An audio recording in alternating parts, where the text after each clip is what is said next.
and then second, so it was more akin to your dual GST concept. And then the third one came, so UGST. that becomes your UTGST or IGST.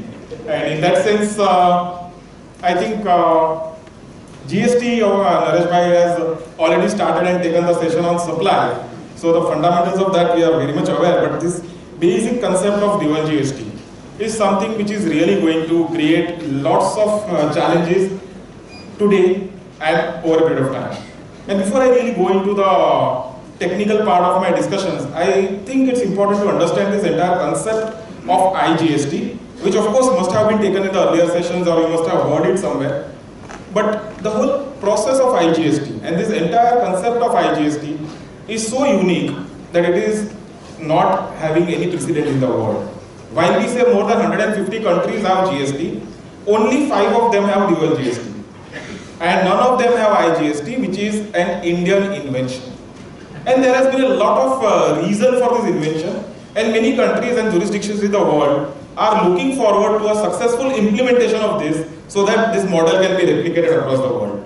So if you look at the fundamental of this concept, what does this concept of IGST mean? One thing which is taken for granted is we are looking at a dual GST. Moment we look at a dual GST, essentially GST becomes a state level subject.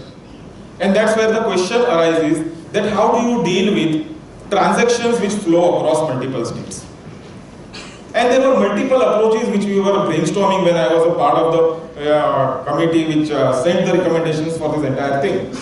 And one of the options, of course, which is even existing in VAT today is give them a lower rate or don't tax them in the exporting state and let there be a purchase tax at the importing state or something equivalent to reverse charge mechanism as we call it. Second model was to have some sort of a TDS and things like that. Whichever model we looked at, the challenge which was coming was there was either too much dependence on documentation, like your C forms and F forms and all the story which any VAT consultant today would say that it's a horrible system, or you end up in scenarios where there is a lot of blockage of revenue or blockage of cash at the end of the administration. That's where this IGST concept is very unique. What it basically says is that the tax ultimately flows to a destination state. So if there's a supply from Maharashtra to Gujarat, the tax will ultimately flow to the destination state, which is Gujarat. But because the dealer is located in Maharashtra, he will register at his jurisdiction within Maharashtra, pay tax there, and through a back-end settlement process, the tax will flow to the state of Gujarat, such that the Gujarat buyer will be eligible to claim the credit. By doing this, essentially, what we are doing is, we are actually creating a bridge whereby we would have a seamless flow of credits across the country. And that is the whole objective, and that's what Naresh Bhai was also highlighting in his introductory remarks. That the whole objective is twofold, to look at the place of supply, which basically will determine the destination where I am pushing the tax, and also the place where the recipient is entitled for credit. So any interpretation of place of supply will have to be kept in this objective in mind, that IGST, which basically is the anchor point around place of supply, is really not a tax. It's just a clearing mechanism. The taxes are only 2, and now 3 because of the UTGST. The taxes are only CGST and SGST. IGST is only a sort of, in accounting language you can say a parking account or a clearing mechanism, so that the taxes go to the center and the state in the right jurisdiction, in the right manner, in a seamless flow. Looks very exciting in an academic forum, and when you're speaking at a college auditorium like this, looks very, very high level macro thing. But most of us here have graduated from law, and we know that there's a lot of slip between the cup and the lip. And the basic slip is that we always either over legislate or ambiguously legislate, or at times overthink on what is legislated, or perhaps what is not legislated. And this is where you will see that yes, there is going to be a lot of challenge in this seamless flow of credit, interpretation of that seamless flow of credit, and that's where we will see the next decade a lot of action both at the time of implementation and post-implementation in litigation on this concept of place of supply. So essentially, what is this place of supply? And how is it relevant? As I was highlighting, the place of supply is the place where my immediate transaction gets consumed. And because GST is a destination-based tax, the jurisdiction to get the tax, to collect the tax, is for the place where the supply is consumed. But because they want the revenue, but the SSE is not in that state, you also have this concept of location of supplier, which will result in a challenge. And generally we say, yes, this is going to be a transaction-specific interpretation, and that's how any indirect tax is expected to be. But service tax somewhere spoiled this process in the last few years. We've seen cases where in the service tax regime we have made people pay taxes because they are Indians.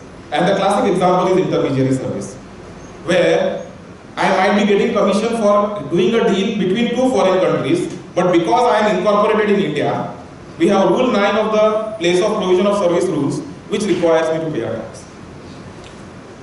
That rule came a few years back. It has still not reached the Supreme Court. But fundamentally, I have a concern with that type of an approach.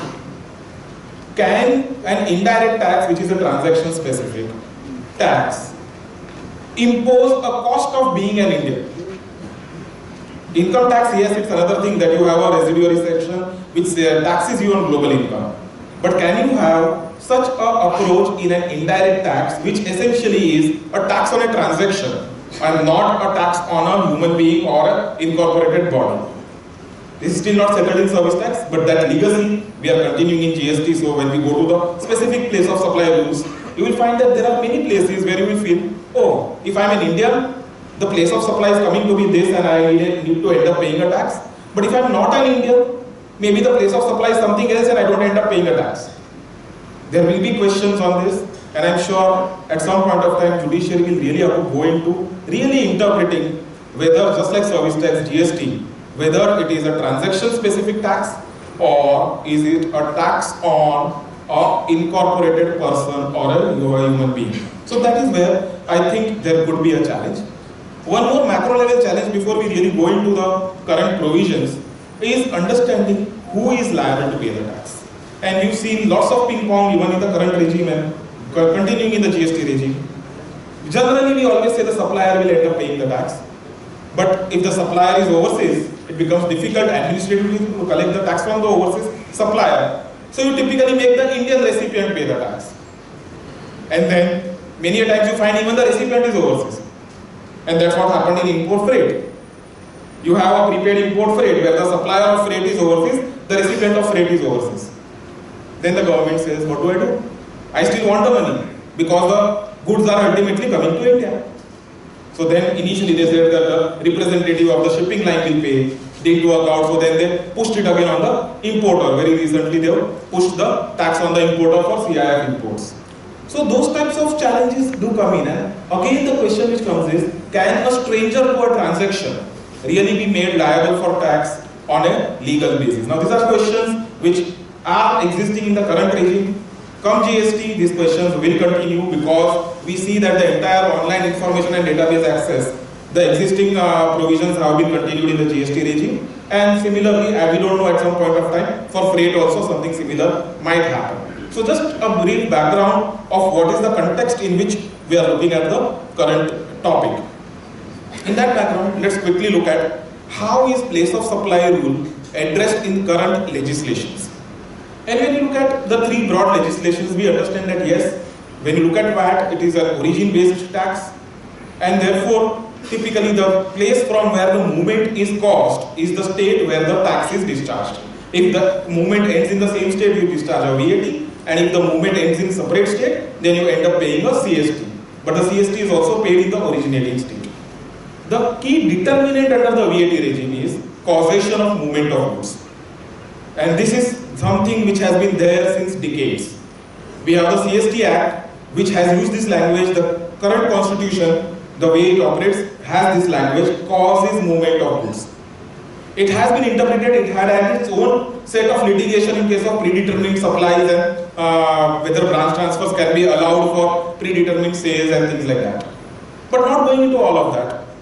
When we come to GST, we all need to bear in mind that this word causes movement is not there. There's a very different verbiage which you will see in the place of supply rules when we go into it in detail. This might upset many of the answers which currently apply. Today we say that if A sells goods to B and B to C, and A and C both are within the same state, we say it is an intrastate supply and VAT is payable in that state. But come GST, the movement is de-emphasized. The emphasis is on registrations, and here you will end up with a different set of answers, and that's where we need to understand that this emphasis on causes movement of goods is no longer there when we go to GST. As far as imports is concerned, because the sale was concluded outside the country, there was never a jurisdiction to tax it, and that's where we had constitutional embargo on that. And when we come to this regime, we'll talk about high seas and how it's going to span out in the current regime. As far as exports is concerned, VAT had an exemption even for a penultimate export.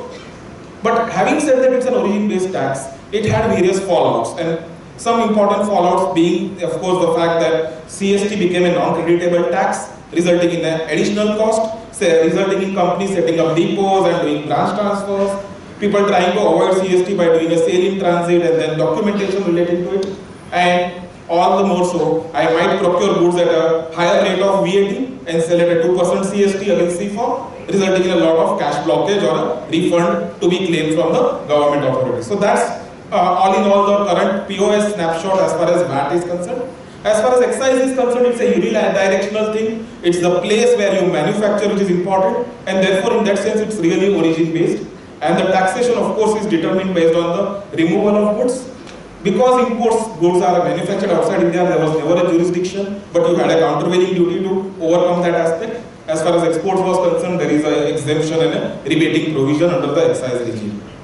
Now, these were the two product-related taxes which were origin-based, primarily. As compared to that, we had service tax, which was destination-driven.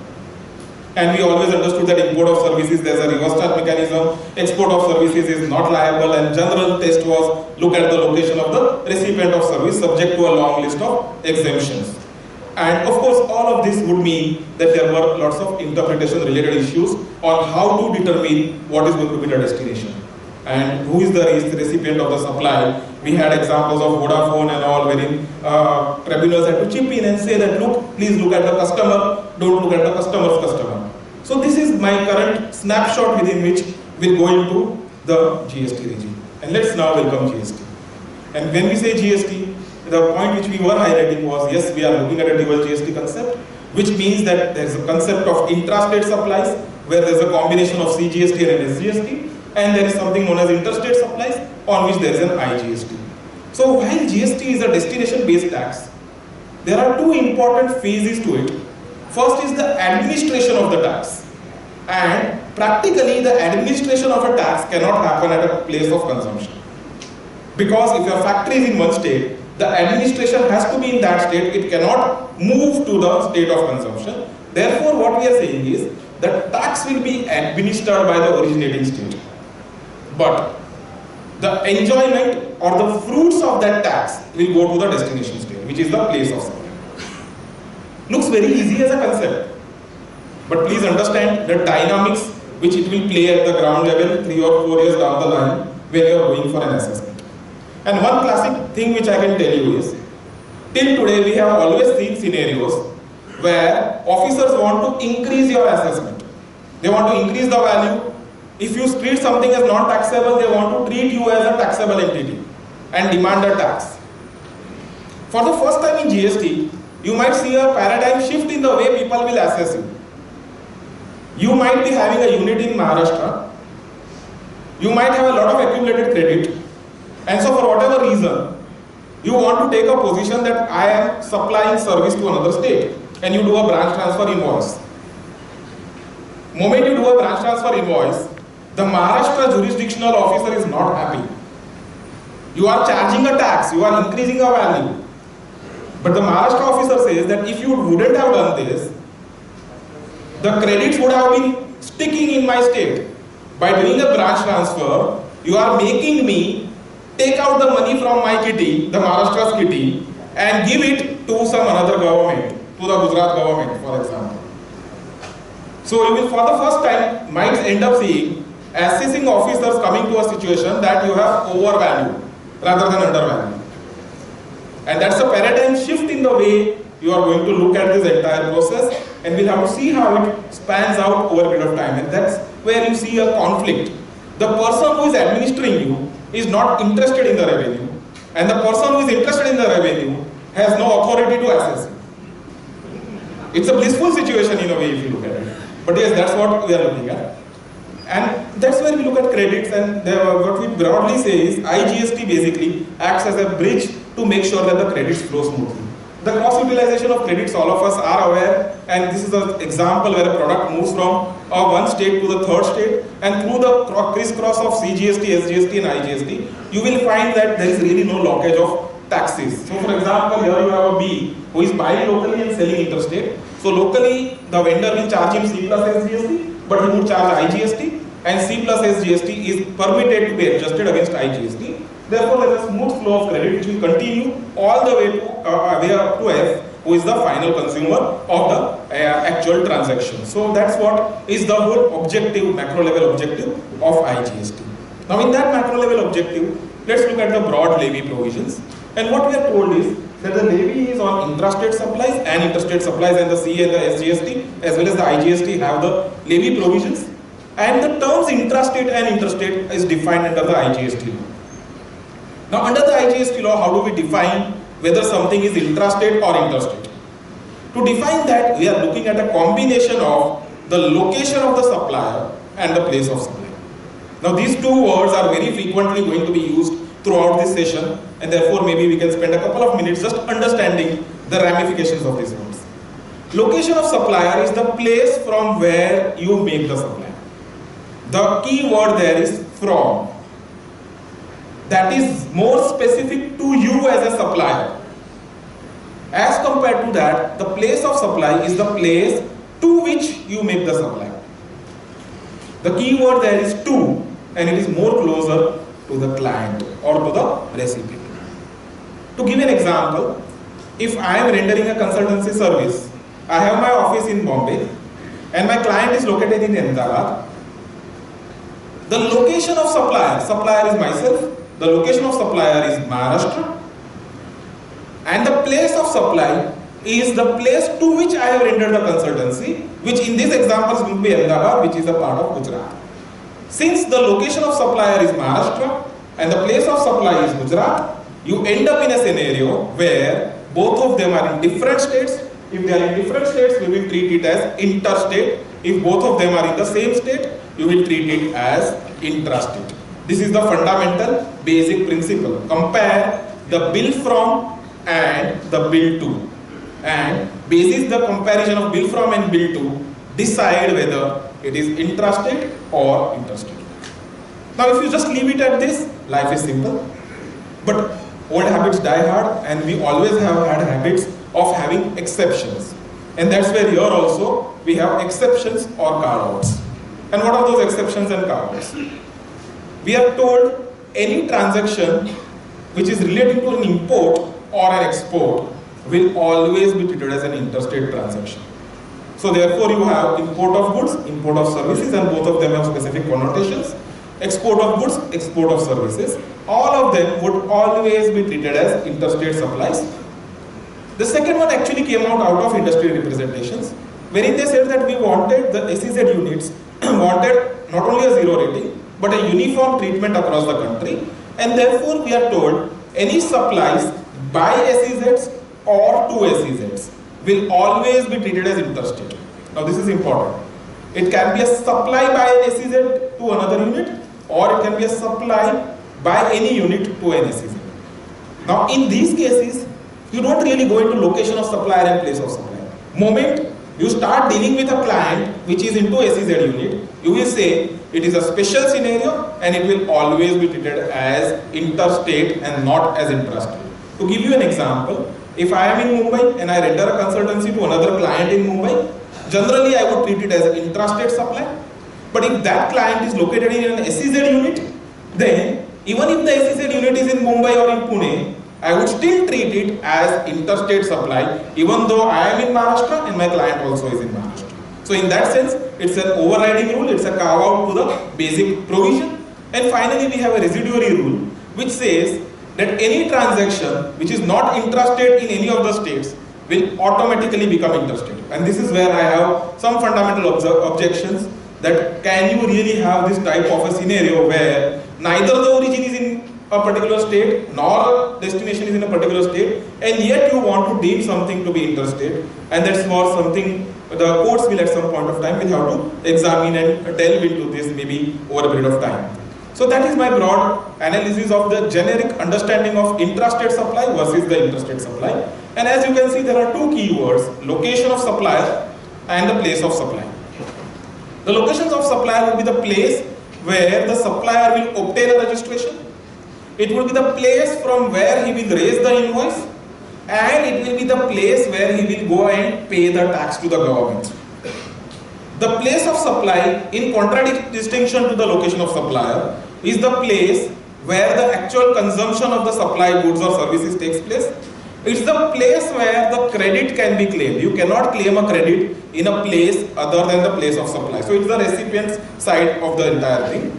And it's also the state where the state government will get the revenue in case of B2C transactions. So assuming it's a telecom transaction by a telephone subscriber, the place of supply will determine the state which will ultimately enjoy the GST relating to the telecom supply. So that is where you have location of supplier and place of supply. And then you can see a third basket here, which is the location of recipient. Now what is the relevance of location of recipient? The answer to that is generally the place of supply is closer to the location of recipient, and the reason for that is the background which I just highlighted, enabling the free flow of credit. So whenever you see, you can see a dark line going towards the recipient. So generally, location of recipient and place of supply will be aligned, meaning that the client, the recipient, the buyer would be eligible to claim the credit of the taxes which are charged by the supplier who is at the place of the location of supply. However, there are exceptions, and that's why you can see some faded colors coming towards the location of supplier. And that's where you will have to be very, very careful. You will have exceptions to the general rule, and in each of those exceptions, you might see that there is this disalignment, there is this imbalance, and that imbalance may mean that the consumer may not be in a position to claim the credit, and there might be cascading, there might be inefficiencies, and that is what you need to make sure that whether you can really realign your business processes to make sure that the credit flows smoothly. So that is where I think the entire analysis over the next 2-3 months that you will do for your clients will work around on that front. So with that background, let's understand what is the location of the supplier and what is the place of supply. So we are told the location of supplier. As far as goods is concerned, there is no definition. Perhaps they felt that it's not required. One could argue whether it's required or not. But practically in the law, there is no definition for location of supplier for goods. As far as services is concerned, it is defined, and it's generally defined to be the place from where the supply is made. Maybe a registered premises. If it's unregistered, then also. And if the supply is from multiple jurisdictions, then we are told that there's going to be a tiebreaker test. We'll come to the specific sections as time progresses. That's one side of it. The other side of it is the place of supply.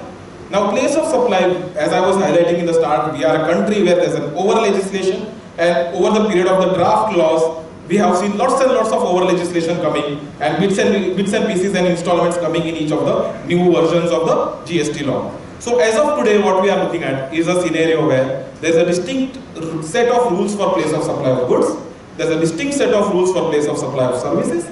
Again, depending on whether it's domestic or an international transaction, you have distinct sets of rules. And to utter surprise, in some cases, these rules are exactly contradictory to each other.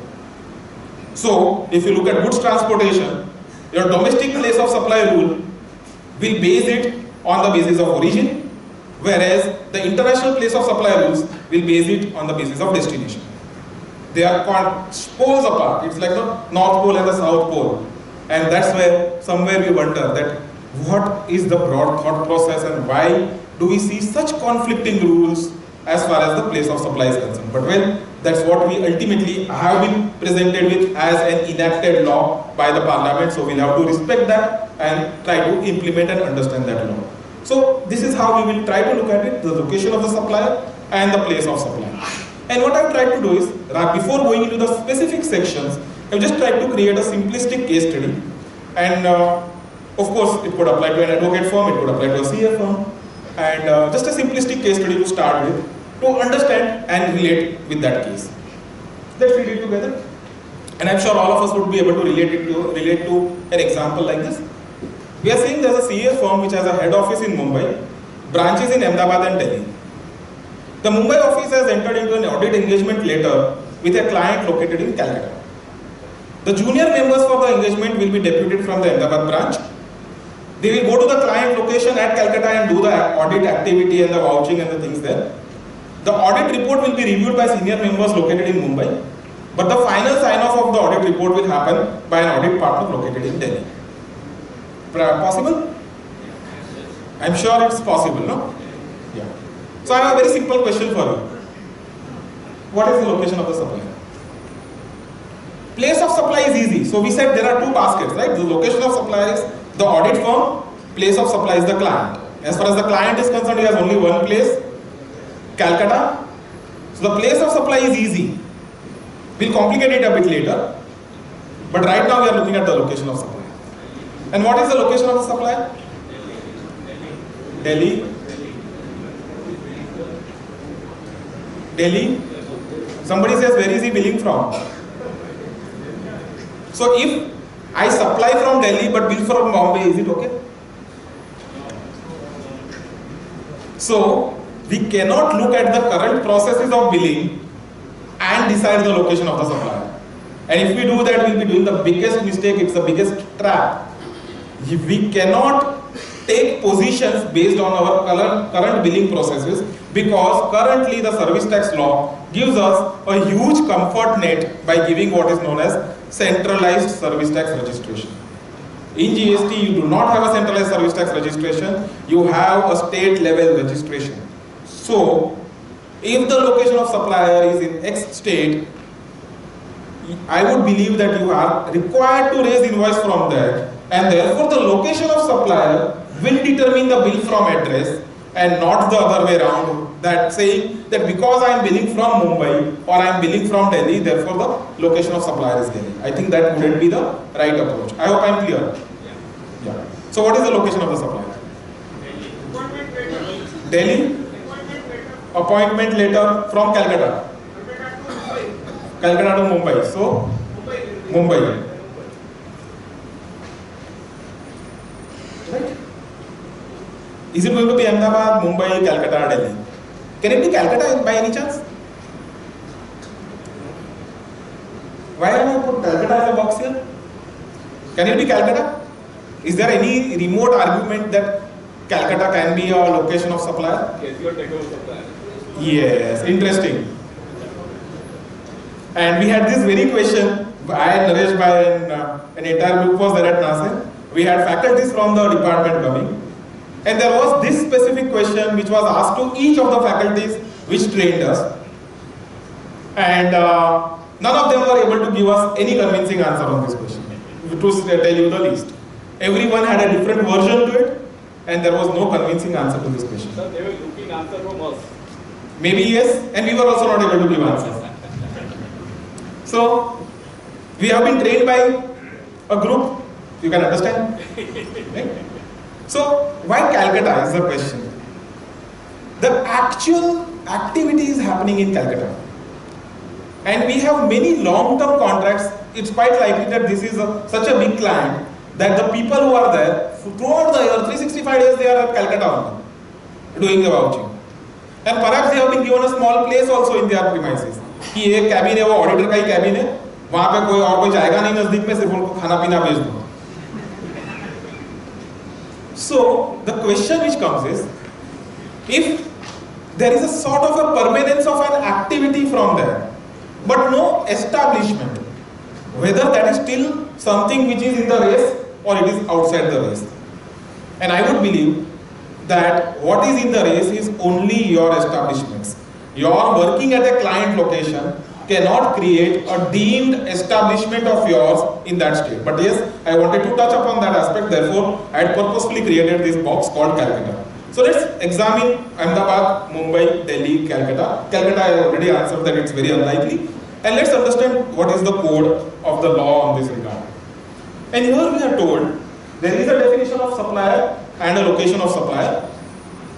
Supplier is in relation to any goods or services shall mean the person supplying the said goods or services. I don't think there's any debate over here on that front. But yes, the debate is on the location of the supplier of service.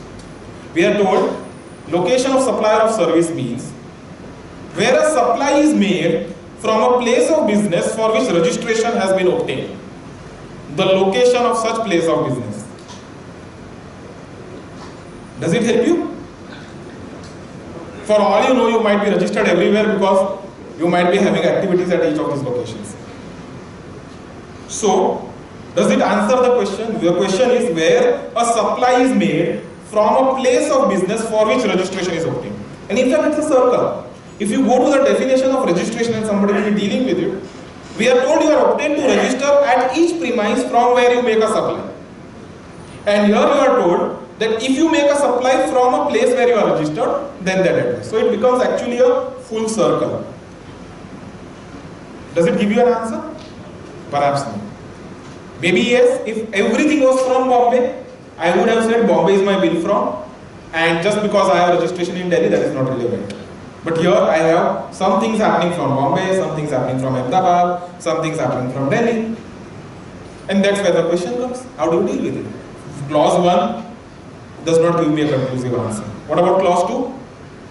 Where a supply is made from a place other than the place of business for which registration has been obtained, that is a fixed establishment elsewhere, which is also defined, we'll go into that, the location of such fixed establishment. All my 3 addresses are registered, so I don't need to really look at it. But yes, I am maybe in one, but maybe one might give me 3 answers, so I don't really have an answer. And that takes me to clause 3, which is the most relevant clause in this case. Where a supply is made from more than one establishment, whether the place of business or fixed establishment, the location of the establishment most directly concerned with the provision of the supply.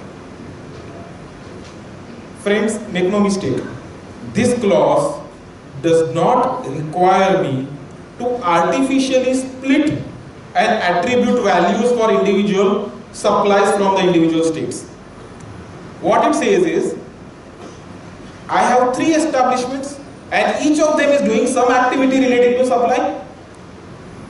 If that be the case, where the supply is made from more than one establishment, identify the location of the establishment most directly concerned. So now I have to choose between Ahmedabad, Mumbai and Delhi. For the time being, Calcutta we have thrown him out. Between Ahmedabad, Mumbai and Delhi, which is the establishment most directly concerned with this supply? Why? We are back to the same, and I can see a very good smile on Vikram Bhai's face. We are back to the same circle.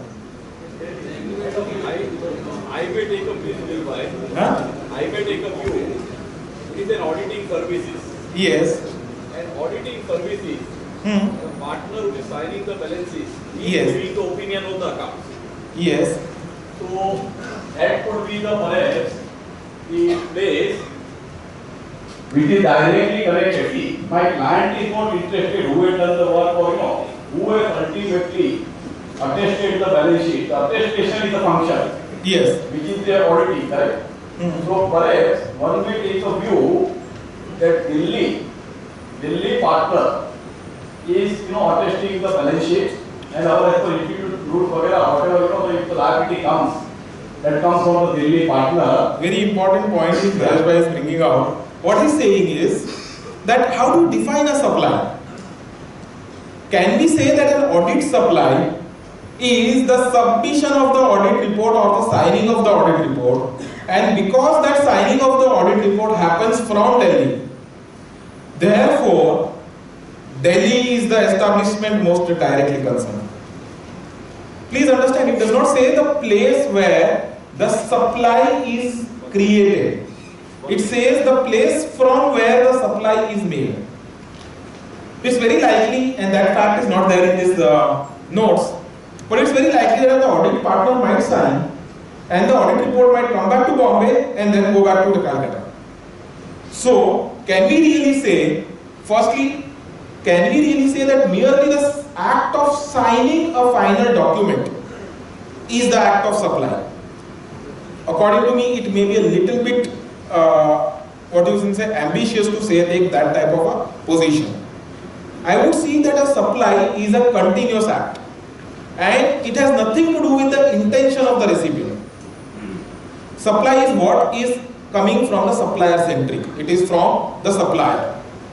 And I would believe that right from the stage of engagement till the stage of final submission of the audit report, each and every activity within that is a supply.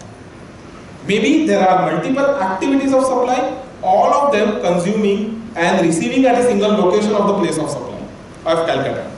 So while this is a very important aspect which we will have to bear in mind, for examples like this, not all examples will be regulated, and then you also have challenges of seeing what exactly is the supply. I would believe that there is a partial supply from each of the locations. And again, that takes me to that question of which is the directly concerned. Can I again use Naresh Bhai's argument and say, because if the sign is not done and sign is something which creates a liability under the professional law, therefore the location of signing will determine the tax implication. Now if we look at it in that fashion, you end up in some very imbalanced answers. You might have an insurance company where all policy documents are issued centrally. You might have a scenario where you can have a bank where basic processing is happening in one state. The documents ultimately flow back to a zonal office and maybe permanent, depending on the amounts involved, the final approval might be from another state. And maybe the mortgage documents are signed in some another state, maybe for stamp duty reasons.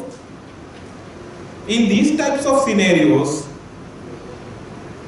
can we really just look at one parameter like signing or the final friction point to decide the location of the supplier? I would believe it will be very simplistic to take that type of a view.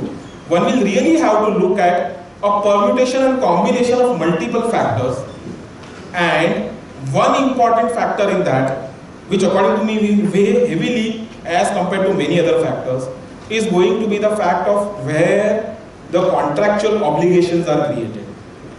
And if the contractual obligations are created from Mumbai, and there is also some overlapping activity happening from Mumbai, definitely Mumbai would be a forefront in this entire process, and I would believe that one can perhaps take a position that yes, there is an establishment which is most directly concerned being Mumbai. So that is how I would look at this entire process. I would feel Mumbai would have to come ahead. And of course, as I say Mumbai, I am sure there would be someone who can really say it's Delhi and convincingly argue it's Delhi. Sir, I am arguing. Yes, yes. I am now coming to the consequential things. Yes, yes. Once you establish it in Mumbai, yeah, and definitely some services have come from Ahmedabad. Yes, yes, I'll join the dots. I'll join the dots. There will be dots which will come and we'll have to join all of them. For a moment, please do not misunderstand. I am not saying Ahmedabad is not doing anything or Delhi is not doing anything. I am saying, as far as the client is concerned, it's a group of 4 people who are jointly doing something. And if the regulation says only one of them will front end with the client, only one of them can come ahead, and that is Bombay. So as far as the client is concerned, it's going to be Mumbai who will bill the client.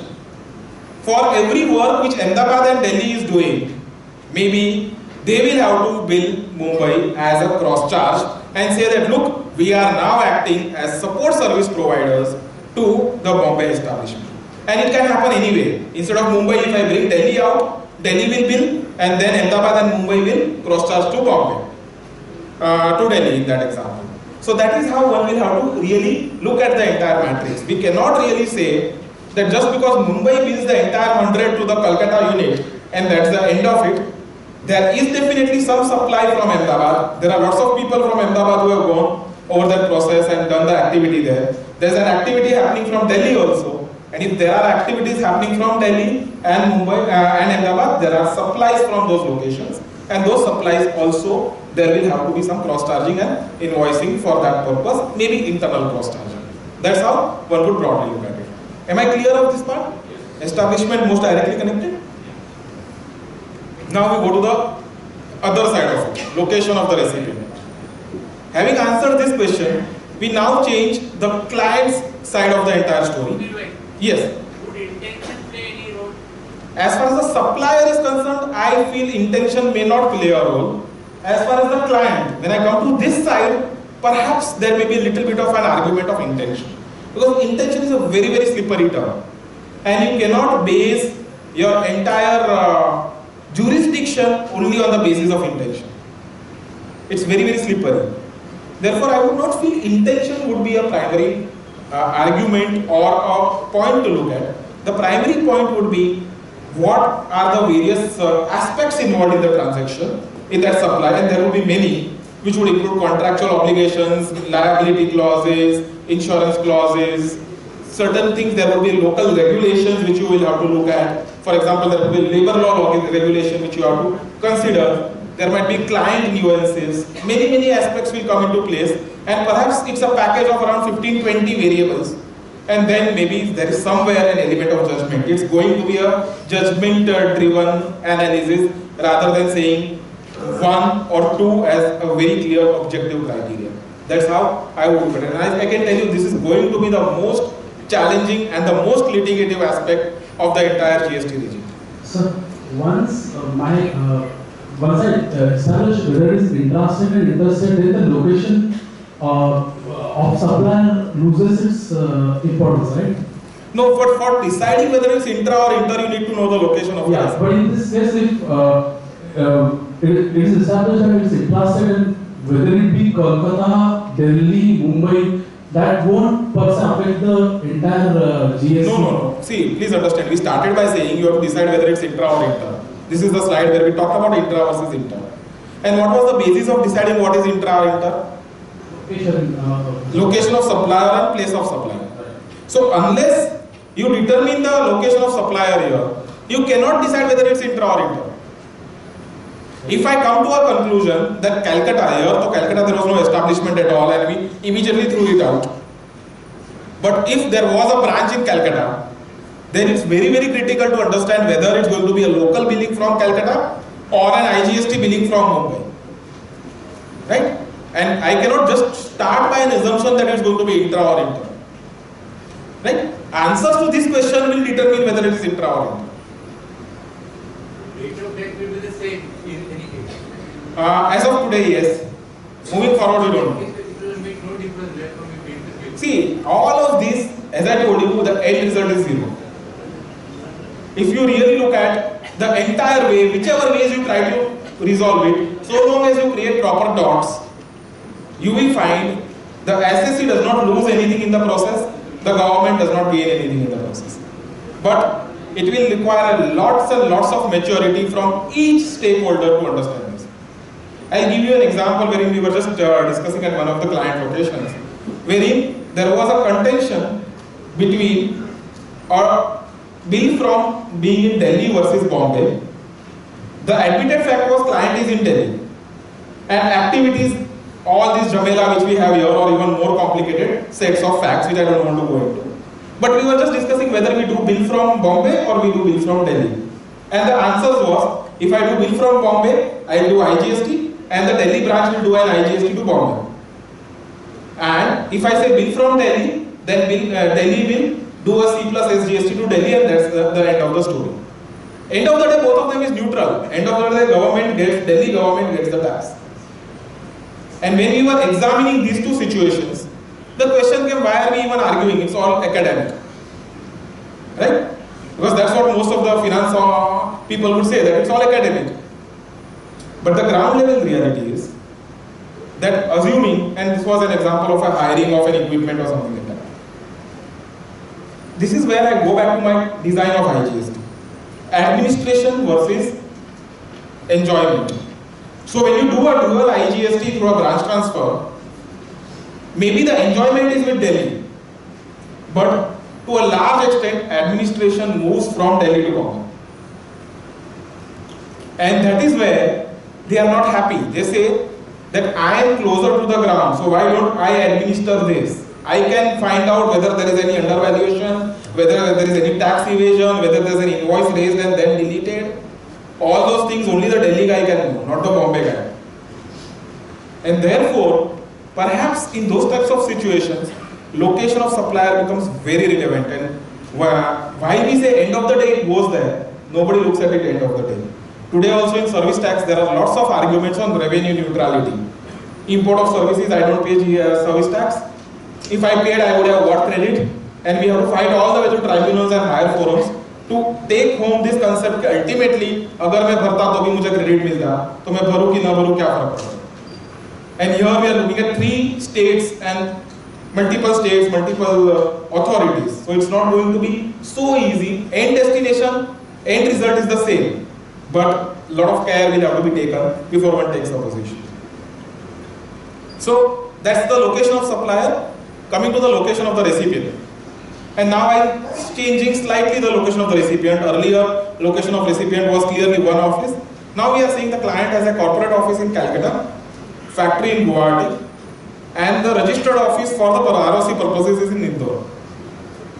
So now here we have 3 offices of the recipient.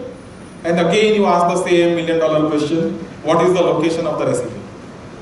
And I think, just to cut short the entire discussion because we still have a long journey to go, I would say that I continue with the same analysis and say that the primary engagement letter has been issued from Calcutta and therefore there would be a heavy weightage. The corporate office is there, maybe access to records is there, and there are a lot of activities there happening, and therefore I would again say that Calcutta will have to come to the forefront and there will be an invoicing for Calcutta.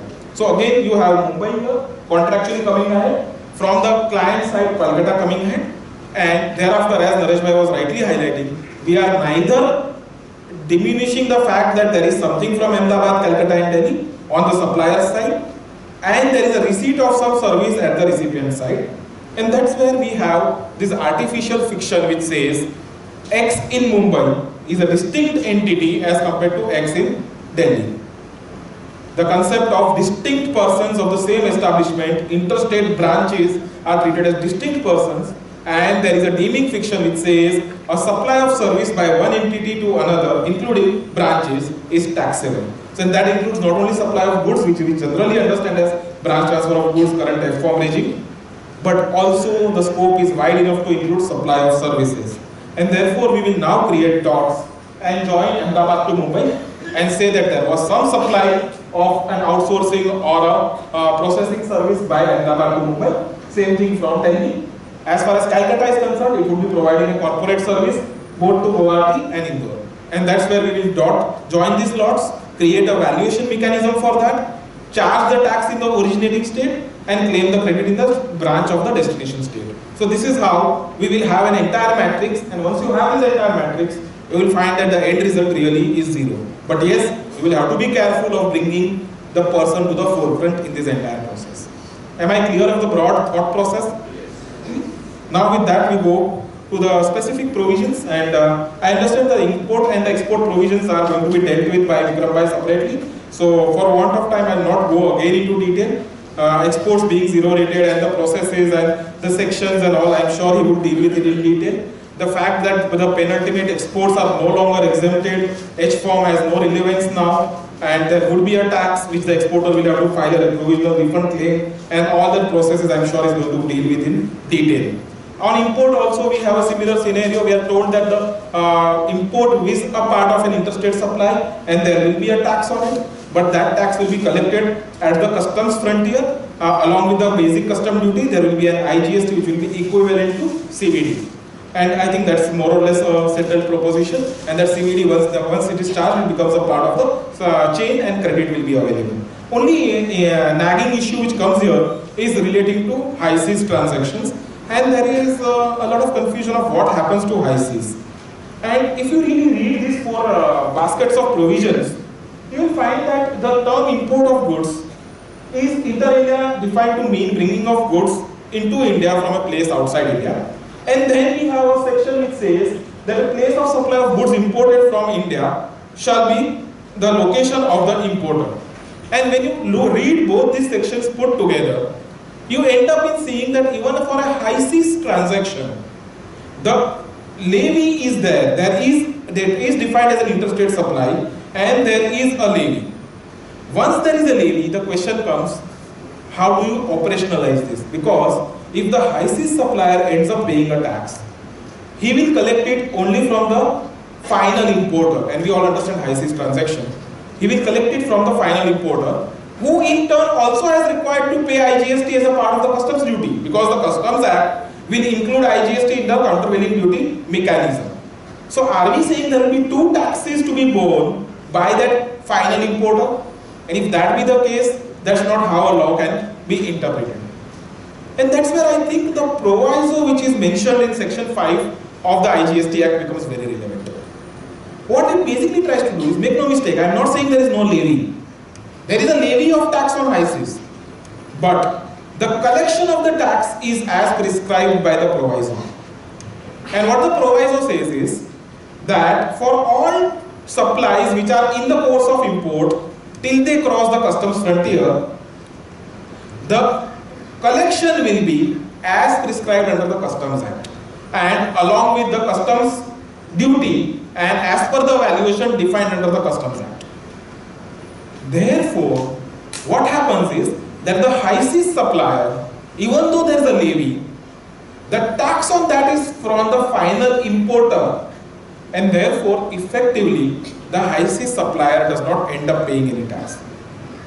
And that's where I come back to my initial slide when we were talking about whether the person liable to pay a tax can be a stranger. A live example which we even today have is our aggregators. I might have 5 vehicles which are plying on the road. There's a service tax on it. But there's a provision which says that if these vehicles are plying under the aggregator concept, like a Meru or an Ola, then the aggregator will pay the tax. The levy is on the supply by the actual cab owner, but the collection of the tax is from the aggregator. And that is the type of mechanism which is proposed for the high seas, which is in a way fair, because what essentially it means is that till the time the bill of entry is filed for domestic consumption and customs duty paid thereon, till that stage, all transactions up to that stage are not entering the GST chain, there is no tax up to that stage, and once the bill of entry is filed, IGST is charged for the first time on such goods as a part of the customs duty, and then it enters the credit chain and then it flows in the normal supply chain the way it generally does. So that is how I would look at the high seas transaction in general. And that takes me to exports. And when you look at exports, there are those 5 conditions which are mentioned for the concept of export of services, and Vikram Bhai will deal with this in detail, so I don't plan to take you through that. But yes, one of the conditions is relating to the place of supply, which says that the place of supply should be located outside India, and that's where we will look at the international place of supply rules in more detail. Of course, the question which comes up is, what happens if all the 5 tests are not satisfied?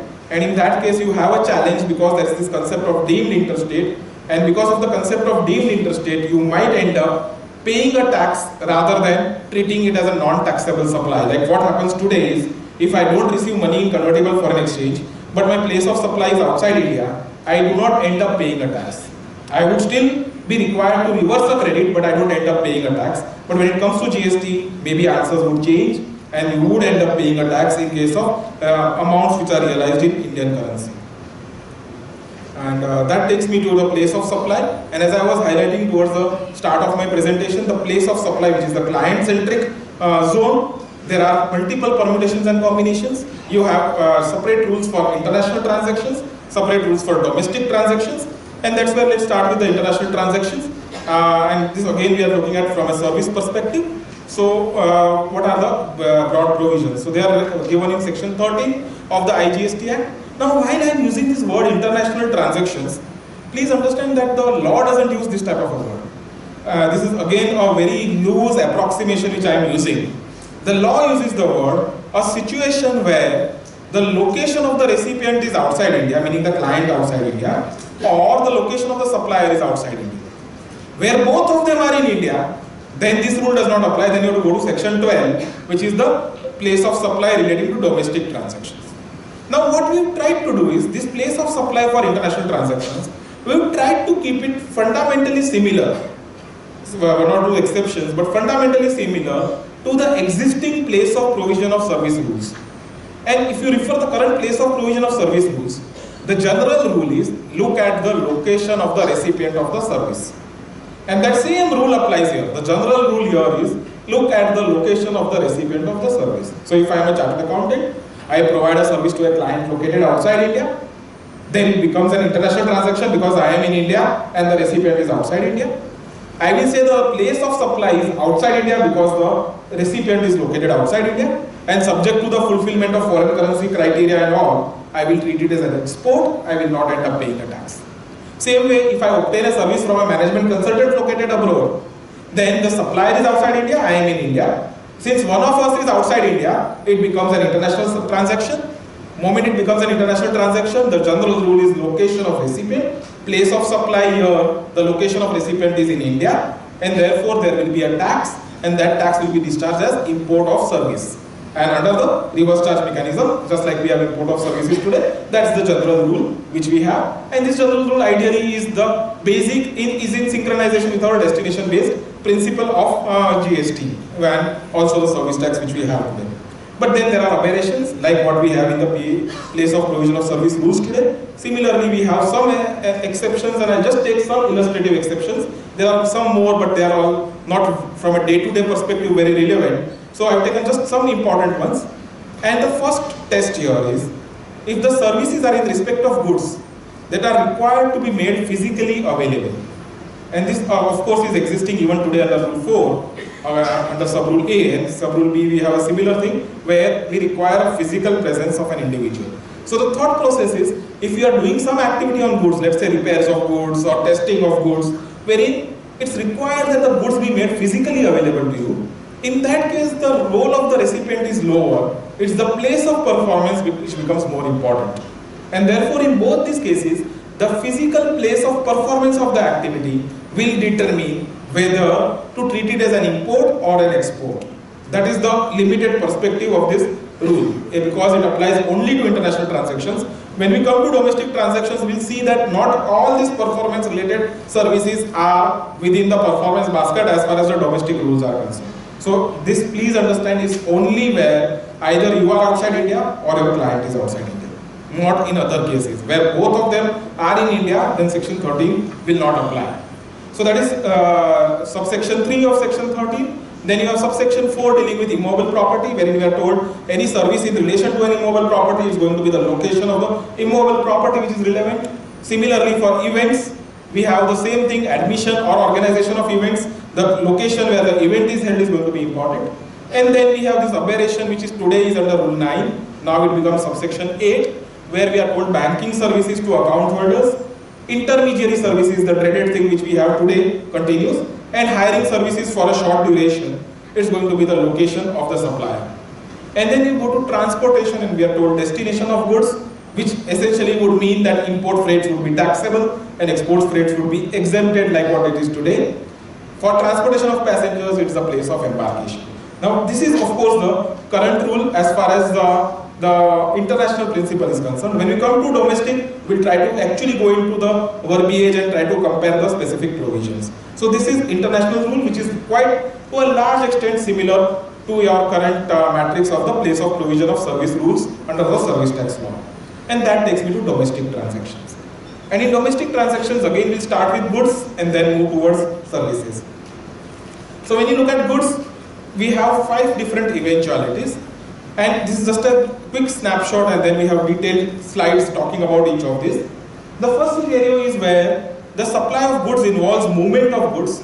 Then the key test is the place where there is a termination for delivery to the client. Situations where there is an endorsement or there is an intermediary, what we typically say is a bill to ship to arrangement, we are told it's going to be the principal place of business of the intermediary. Cases where the supply does not require a movement of the goods, it's going to be the location of the goods. In case of installation contracts, it's going to be the place where the goods are installed. And on supplies made on board a conveyance, it's going to be the location where the goods are taken on board a vehicle, like let's say a Rajdhani Express, where the food is being taken on board on a particular station. So you will take that station as the basis for deciding the place of supply. So this is the bird's eye view of the place of supply of goods, and now with that we go into the individual provisions. And that's where we see some important changes. The first and the basic provision on place of supply of goods is section 10(1) subsection E. And what does it mean? It says, where the supply involves movement of goods, whether by the supplier or the recipient or by any other person, the place of supply of goods shall be the location of the goods at the time at which the movement of goods terminates for delivery to the recipient. Please understand two important aspects here. Where the supply involves movement of goods, there is a distinction between a supply involving a movement of goods and a supply causing a movement of goods. There can be a scenario that I might deliver you goods here, and thereafter you might take the goods, and I know you are going to take it to some another state. So for me, I am giving you goods here. My supply does not involve the movement of goods. It might at some point of time cause movement of goods, because you have come to my store, taken the goods, you will take it away. So there will be a movement of goods. But that movement of goods is not involved as a part of my supply. Today, we create an inextricable link between my supply and delivery locally, along with the subsequent movement of goods, and say that this is an interstate supply. But come GST, there may be a challenge because of this reason that we are not using the word causes, we are using the word involves. And more importantly, the underlying sentence, which says location of goods at the time at which the movement of goods terminates for delivery to the recipient. Now, let's take an example of an over-the-counter supply, and there are lots of examples like this, wherein a person from Surat will come to a store in Nagdevi, buy some bearings and hardware parts, take delivery, pay cash, and take it to Surat. Is it a intrastate supply or is it an interstate supply for the Nagdevi store? It's an intrastate supply because the place of supply is the store itself. The movement of goods, there's firstly no movement because it's an across the counter transaction. Even if you assume that there's one momentary movement, that movement terminates for delivery at the counter itself in Mumbai in Nagdevi. Today, that person says, okay, I'm giving it to the courier, I'll give you a courier receipt, I'll do this, and then he gives you a C form and you agree it's an interstate supply.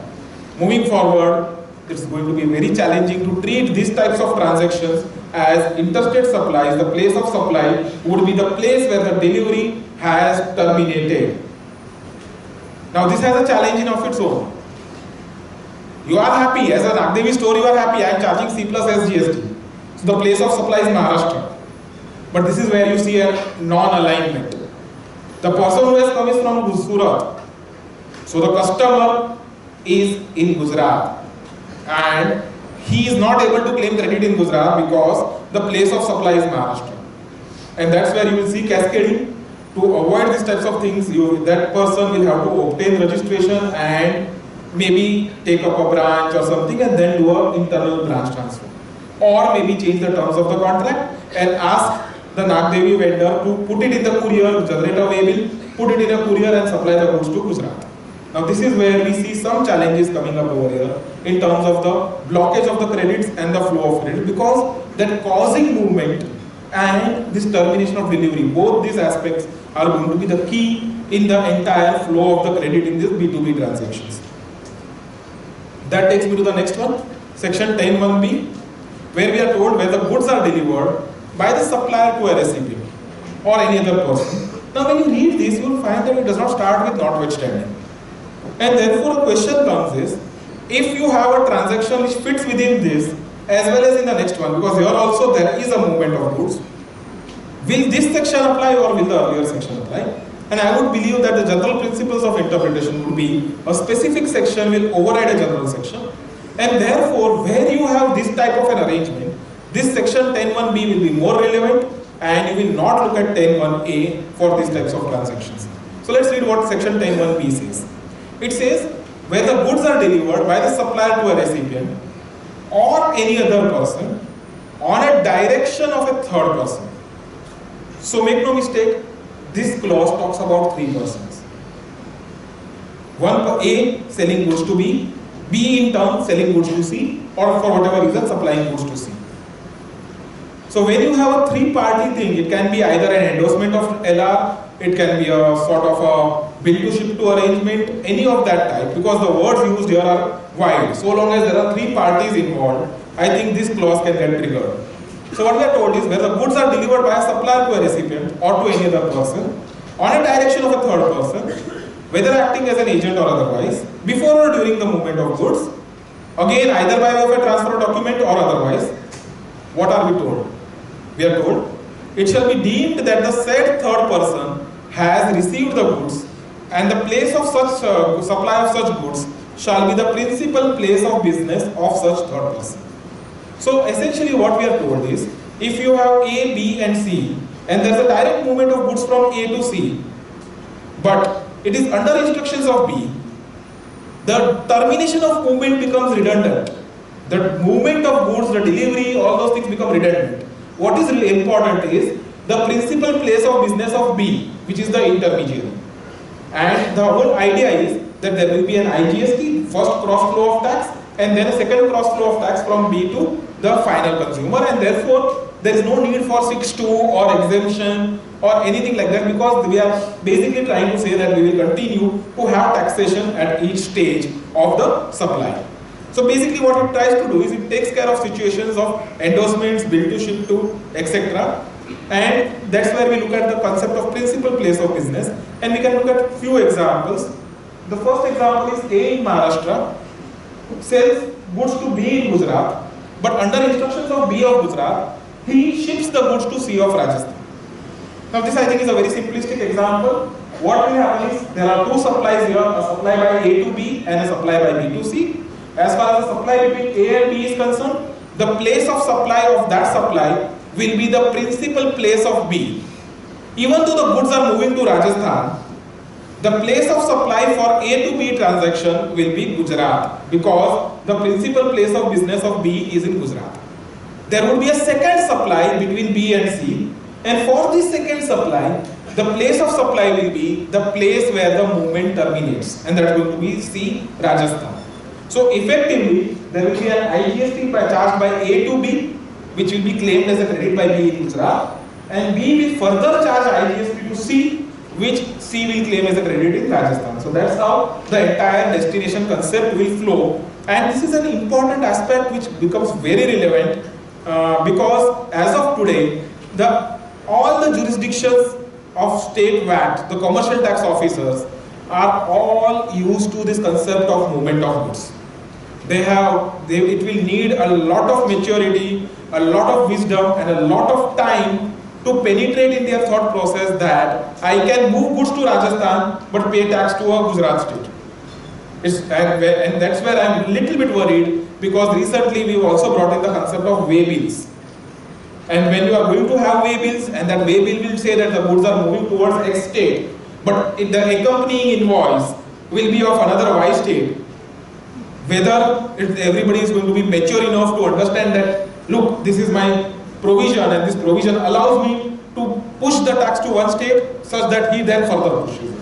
Will there be a requirement? Let us say in this example, the dotted line, the vehicle is moving and there is an interception of the vehicle. What all documents will be expected? Will they expect an invoice from A to B and accept that at face value? Or will they need a set of invoices from A to B as well as B to C? And it's quite likely that B to C invoice may not be at the same time. There could be disconnects in those invoices. And all those operational issues we will have to really see as the way bill thing spans out at the GST portal level. But that's where I see some challenges coming up at the ground level in understanding and maturity of this concept. on piece of paper it looks very good and easy. Similarly, we have this sale in transit concept where A sells goods to B, goods are destined towards B, but while the goods are in movement, there is an endorsement of the LR through which B subsequently endorses the goods to C, and this also would be a similar example: A to B IGST, B to C one more IGST with a credit of the first IGST.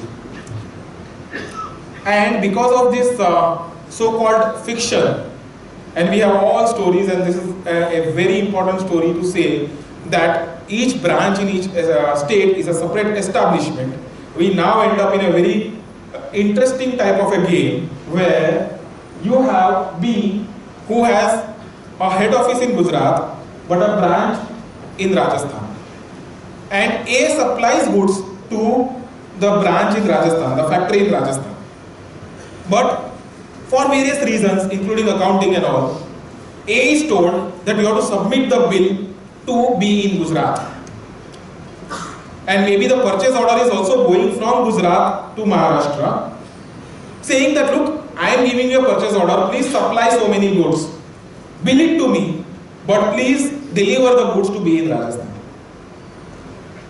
What will be the tax which A will apply? IGST, that is the answer. Place of supply will be B or C? Will it be Gujarat or Rajasthan?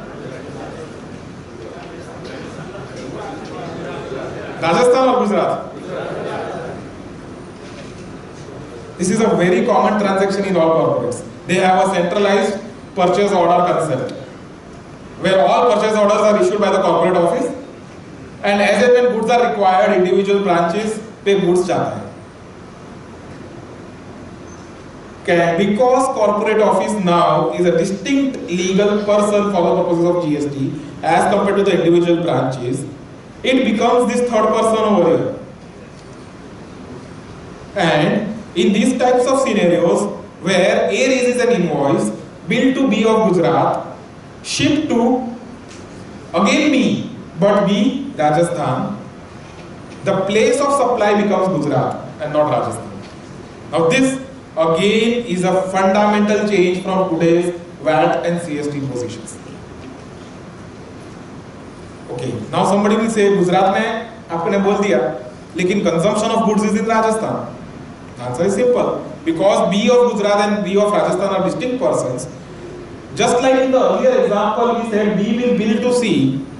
Same way here, there will be a deemed branch transfer by B of Gujarat to B of Rajasthan, and they will have to raise a branch transfer invoice and therefore push the tax back to Rajasthan. End result again is going to be the same, but this is how it will have to flow as a process. Yeah. So in the last example, Yeah. A and B are in the same state. Same answers. Maharashtra, but B is in Rajasthan. Other entity. Yes. So then again it will not be C plus S, it will be I. Sorry, it will become C plus S with a branch transfer of I. You are saying the supplier and A and B are in Gujarat. A and B are in Gujarat. Maharashtra, say Maharashtra. A is in Maharashtra, B is in Maharashtra. And bill to ship to B in Rajasthan.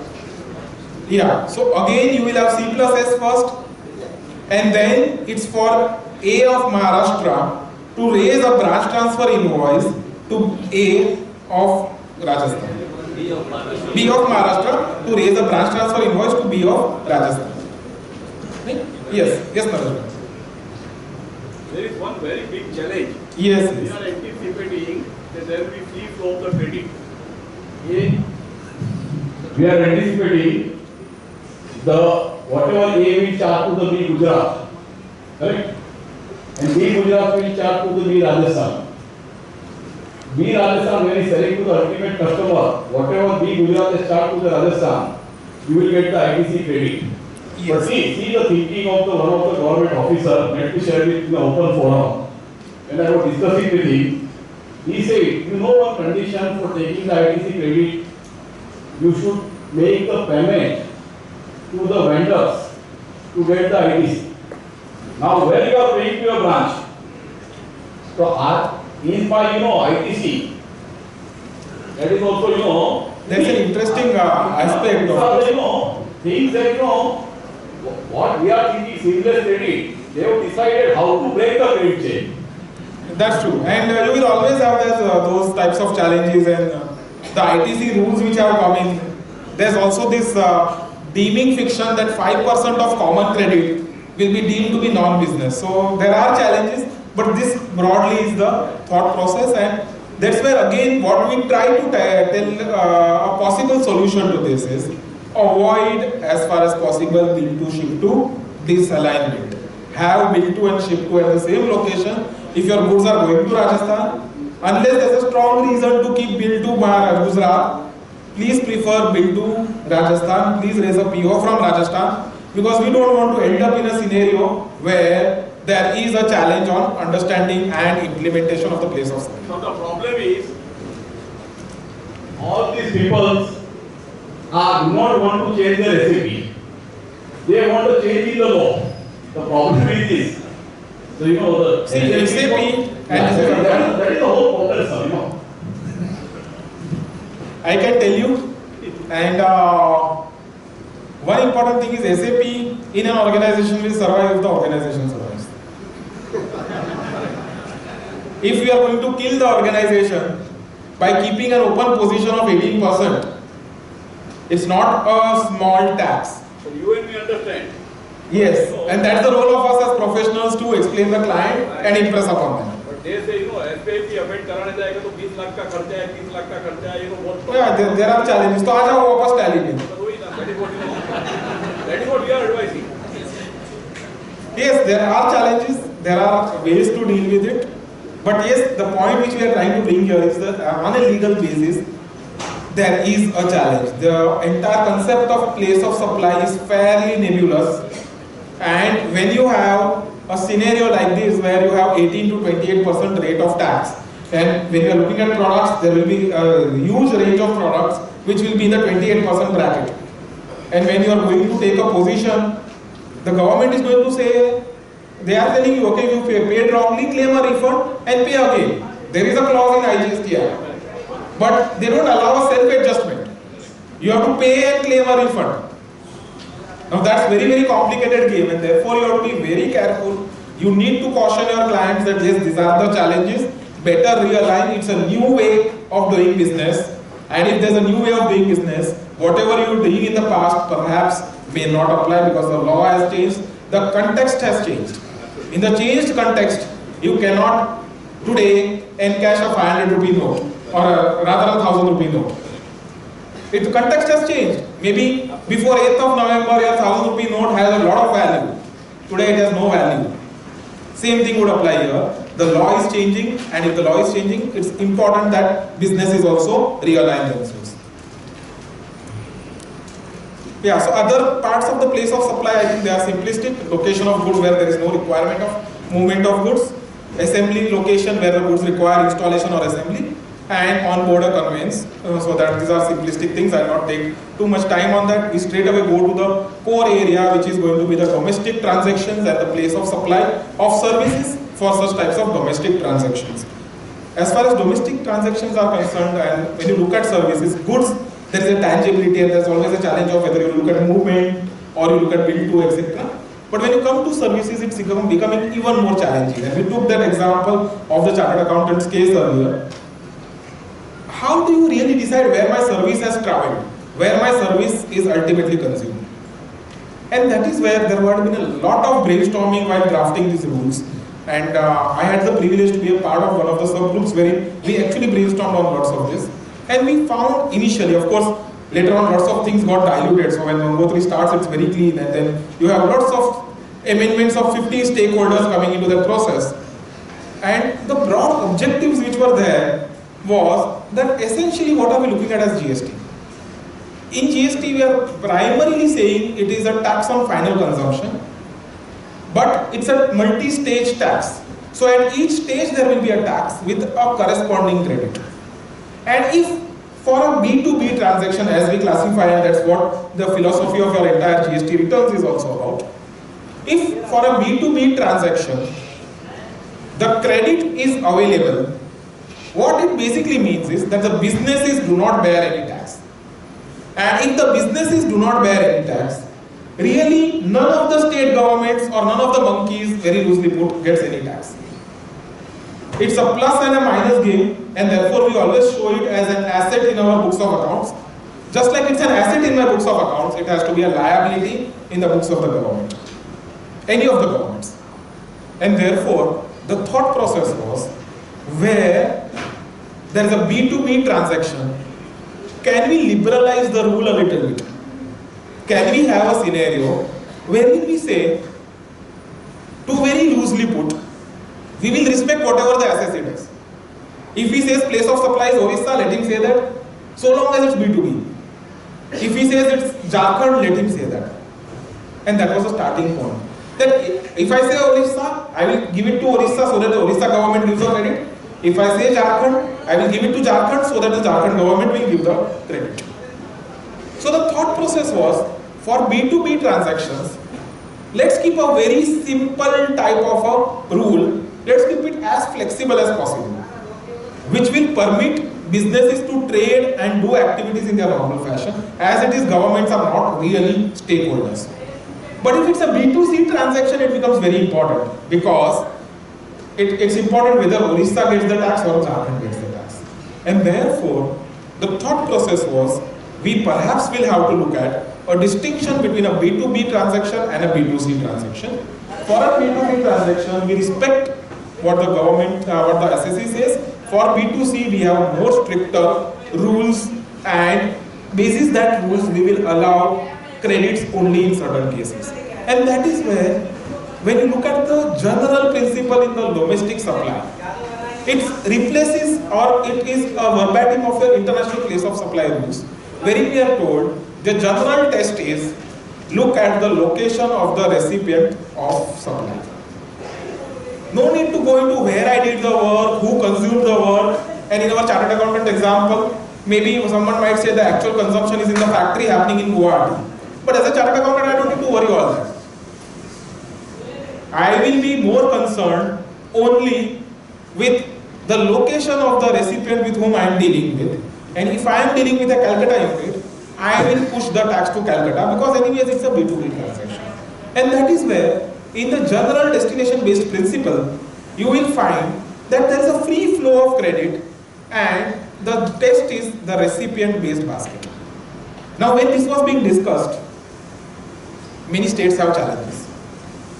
And the first challenge came up because of the fact that you have lots of entertainment related, property related taxes being subsumed into the GST regime. And therefore the state said that if there is a circus happening at my location, how can you expect the tax of all the tourists coming for this going to the place where the tourists are located? So if you have an SL World or an Imagica here, which has most of the people in Bombay never go there, or go there only when their relatives come from other states.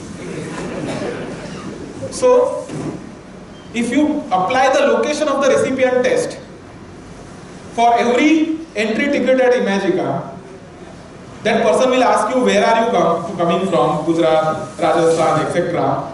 And they would be expected to pass on the tax to those respective states. So the state government said, no, this is scary, we are not okay with this.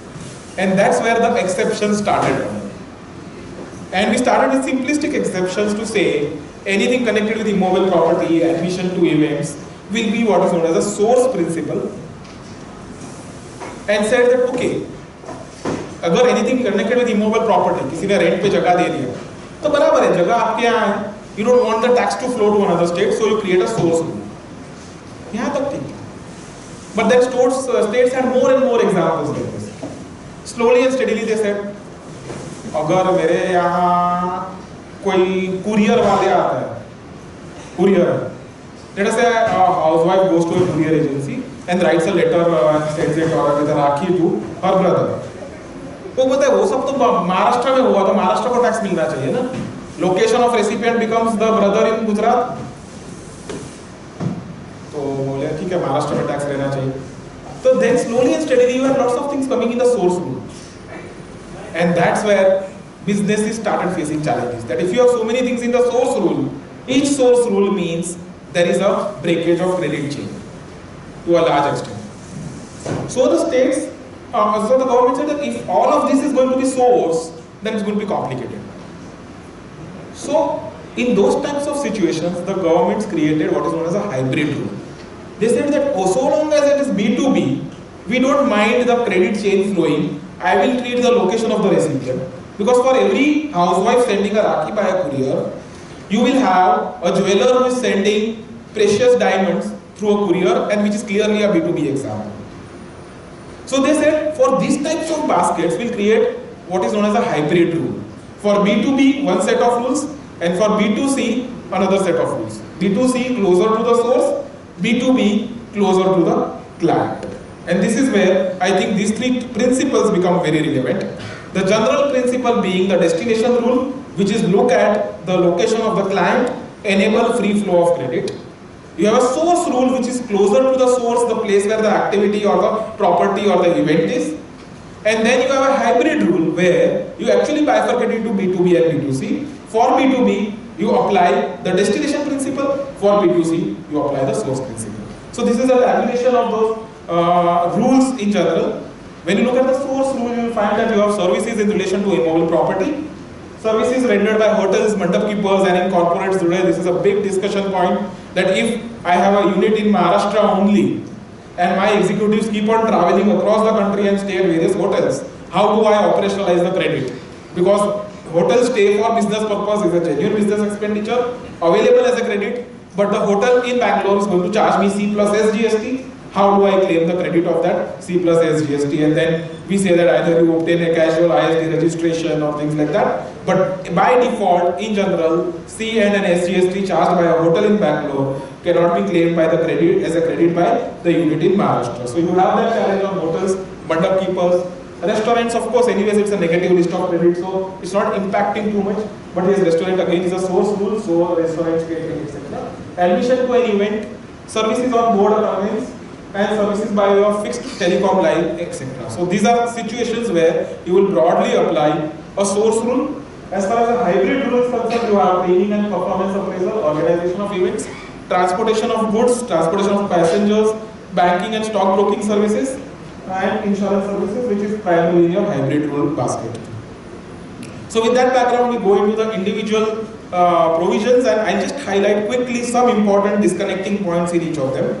So the first section deals with the immobile property basket, and here we are told any services which are directly in relation to an immobile property, which includes not only the services of renting and construction, but also consulting services connected with it, like architect or consulting engineers, interior decorators, supervisors.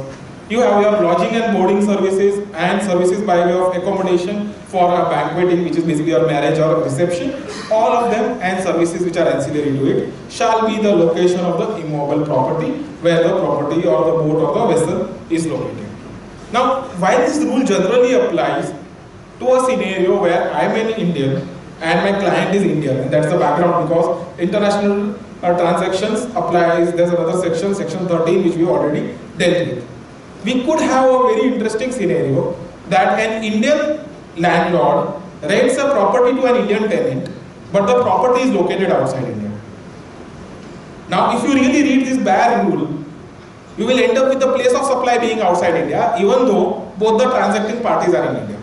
Now, the government was very greedy, they didn't want to lose taxes on this front, and therefore we have a proviso which says that where the property is located outside India, in that case, the place of supply will be the location of the recipient.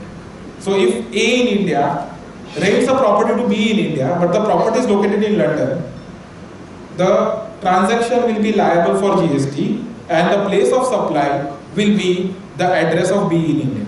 Now this is different from today. Okay, because you have rule 8, but there are certain rules where this does not apply. And coming back to this, here is where you see you have a scenario where just being an Indian results in a GST implication.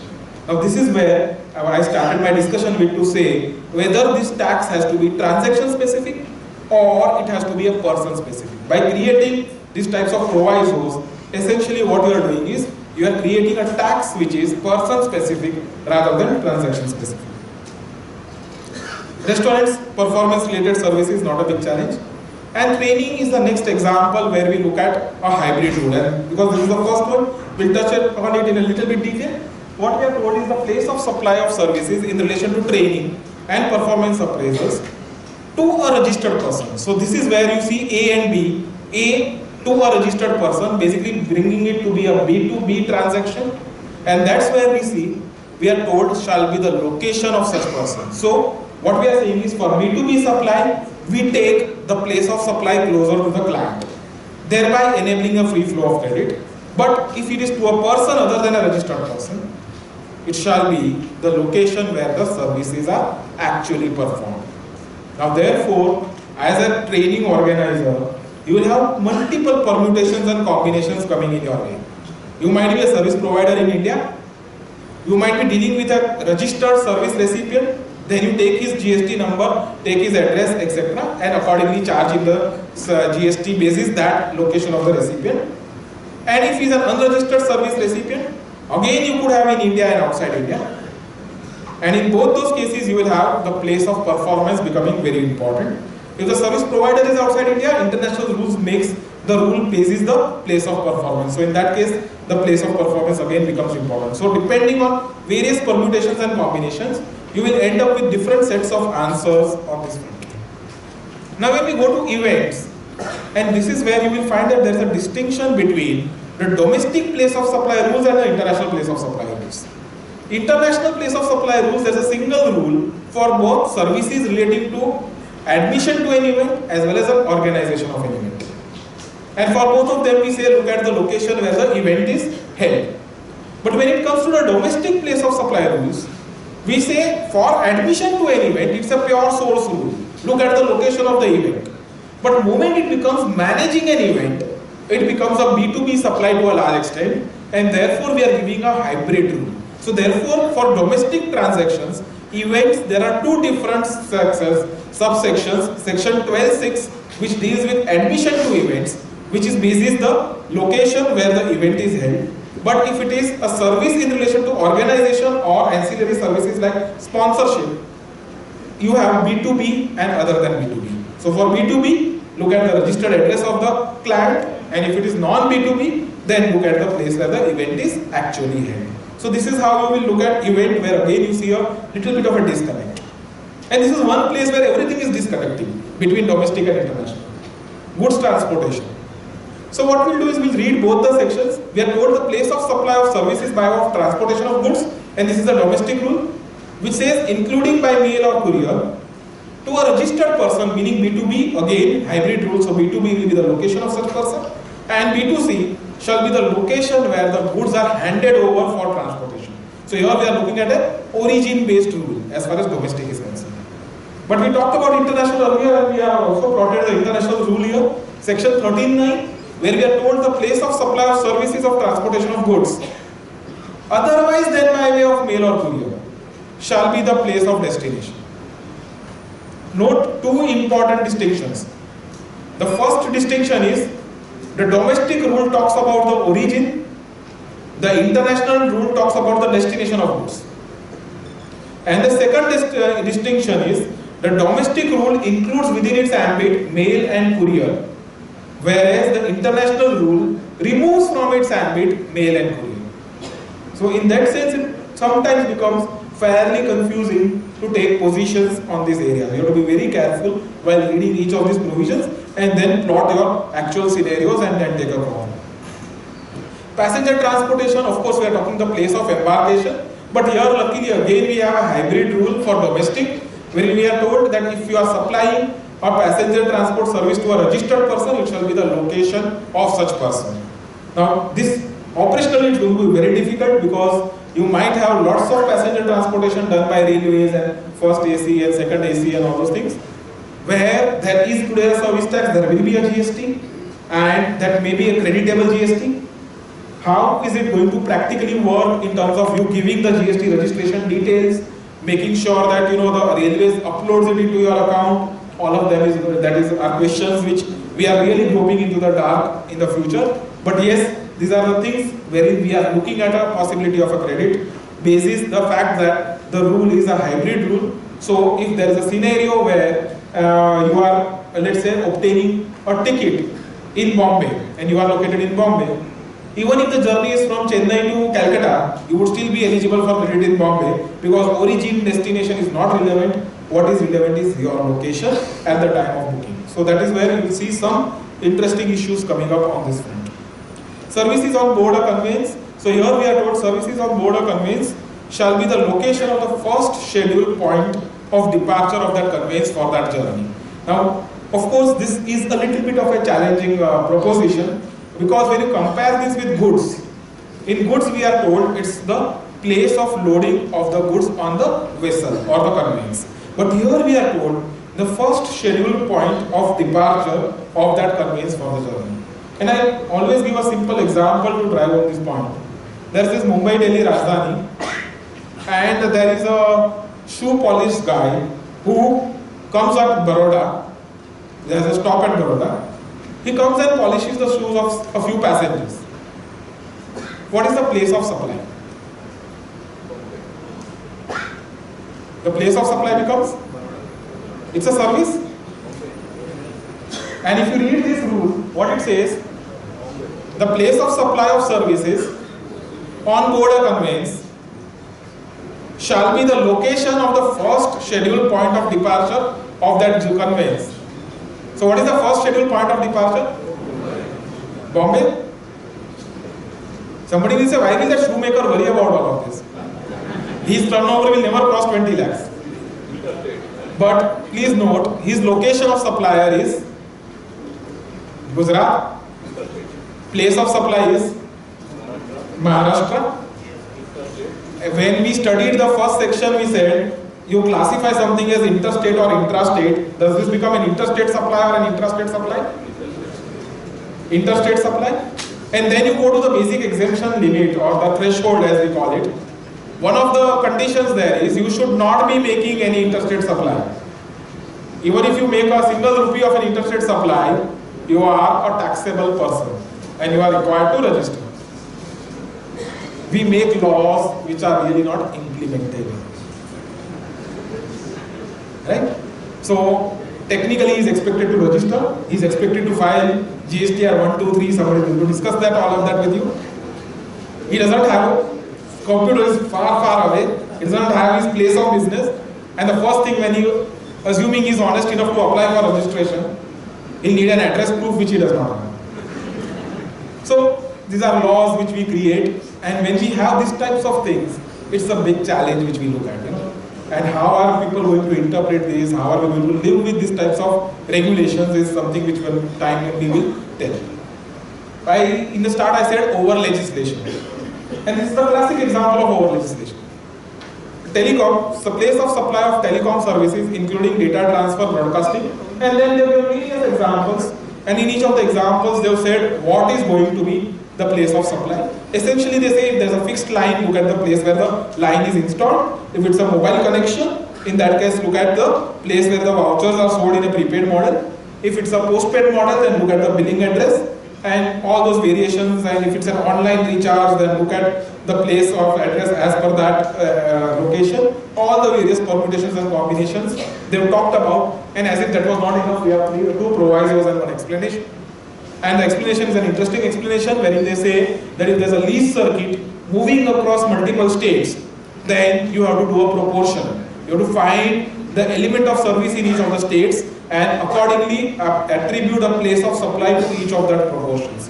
And this is one more area which explains that the proportion is required only in specific cases. You have telecom, you have event, and later on we'll be talking about advertisements to government where they are talking about proportion. Everywhere else, it therefore means that there is no proportion, but there is only a tie-breaking test. Of course, this is the broad overall chart. Banking services, we are told the location of the recipient of services on records of the supplier of services, and if it is not available, then it's going to be the location of the supplier. And as compared to that, when you look at the international law, we are told that any services to account holders, it's going to be the place of the service provider or the supplier. So that's where again you see a disconnect between the domestic rule and the international rule. As far as insurance is concerned, again a hybrid type of a rule. If it's to a registered person, the location of such person, and if it's to an unregistered person, then again it's going to be the address on record of the client, because in insurance contracts typically you will have a KYC, so you would have addresses and you take those addresses into account and accordingly take a position on that. And that takes me to the last provision which I will be dealing with, which is relating to an advertisement service. And this is one area where you really see there had been a lot of apprehensions and the way things, how should you basically deal with this type of a situation. So this is one specific section dealing only with B2G, businesses dealing with governments. And as you know, government is one of the largest advertisers. And most of those advertisements happens from the central government, which is at Delhi. Now, if you generally apply the rule location of recipient of service, you will find that all across India, whatever ads are there, a substantial component of that, the income or the revenue from that GST would go only to the Delhi government. And this was not something which was acceptable as a general proposition. So what they have done is they have created a specific type of a rule for these types of B2G transactions, wherein we are told that you have to look at the effective enjoyment of that service, and basis the contract or on any other reasonable basis, you actually have to proportion the states where the actual consumption of this advertisement service happens by way of dissemination of advertisements, and accordingly charge GST on those respective states. Make no mistake, this applies only for advertisements and only for advertisements for the government. It does not apply for advertisements to the private sector. So this is the rules from my side. I have been reasonably fast, but the limited time which I had, of course it was not limited, but the topic is large, so I had to rush a bit on it. Thank you very much for a very, very patient time.